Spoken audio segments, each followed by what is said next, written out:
Hello বন্ধুরা, welcome back to my channel Rumela and you. তো আজকে হচ্ছে পৌষ সংক্রান্তি।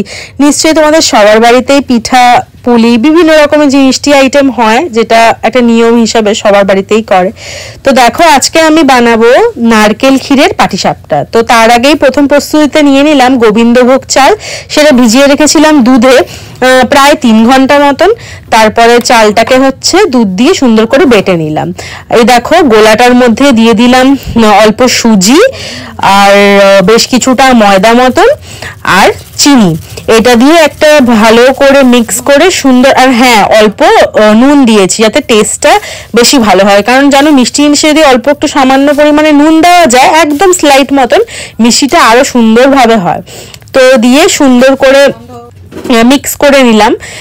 মিক্স করে নেওয়ার পরে দেখতে পাচ্ছ তোমরা, ব্যাটারটা খুব সুন্দর হলো। হ্যাঁ, আর চালটা যখন পেস্ট করবে না, খুব ফাইন ভাবে পেস্ট করবে, তাহলে ব্যাটারটাও খুব ভালো হয়। তো দেখো, আর একটু দুধ লাগতো, তাই একটুখানি দুধ মিশিয়ে নিলাম। এইটা হচ্ছে আমার ব্যাটার। এইটা মোটামুটি আরো ধরো আমি 3 ঘন্টা মতন ঢেকে রাখলাম। তো চলো এবারে পুরের দিকে আসা যাক। পুরটা খুবই সহজ বানানো। কড়াই গরম করে দিয়ে দিলাম একটু গুড়। পাটালি গুড় হলে তো আরো ভালো হয়, গন্ধটা খুব সুন্দর হয়। গুড়টা একটু মেল্ট হতে না হতেই দিয়ে দিলাম নারকেল কোড়া। নারকেল কোড়াটা বেশ ভালো করে মানে নাড়াচাড়া করে করে গুড়ের সাথে একদম আঠালো ভাবে মিশে যাওয়ার পরে দিয়ে দিলাম একটু ক্ষীর। তো ক্ষীরটাকেও বেশ নারকেলের সাথে ভালোভাবে আষ্টে পিষ্টে এদিক ওদিক করে একদম মাখো মাখো হয়ে যাওয়ার পরে দিলাম একটু সর সমেত ঘন দুধ। সেটা দিয়ে আবার বেশ কিছুক্ষণ ভালোভাবে নাড়াচাড়া করলাম।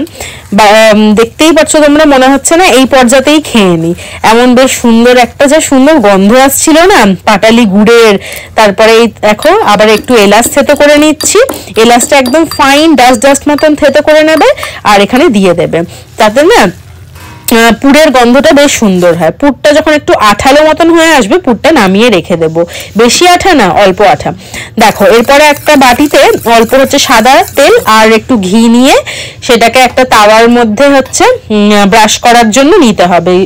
তো দেখো, এবারে একটা আমি আলু কেটে বা তোমরা বেগুন কেটেও বোটা নিয়েও করতে পারো, সাহায্যে আমি এই প্যানটাকে সুন্দর করে ব্রাশ করে দিলাম।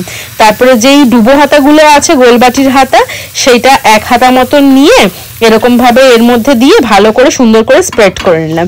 উপরে দেখবে যেই এরকম বাবলস মতন হয়ে আসবে, ফুটো ফুটো মতন, তখন তোমরা এটার মধ্যে ওই যে তৈরি করে রাখা পুরটা আছে, সেই পুরটা দিয়ে দেবে। আর হ্যাঁ, পুর বানানোর সময় একটা জিনিস মাথায় রাখবে, যে পুরটা যেন খুব একটা শক্ত না হয়ে যায়।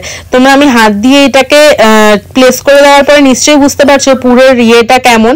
খুবই নরম সফট পুর হতে হবে। আর দেখো, পাটিসাপটাটা এইভাবে বটতে হবে। আমারটা অনেকটা প্রথমের দিকে ধোসার মতন হয়ে গেছিল, কিন্তু পরে দেখলাম যে না না, ঠিকই আছে। একটু রোল মতন হলে পাটিসাপটার আকারটা খুব সুন্দর লাগে। তো দেখো, এরকম হয়েছিল আমার পাটিসাপটাগুলো।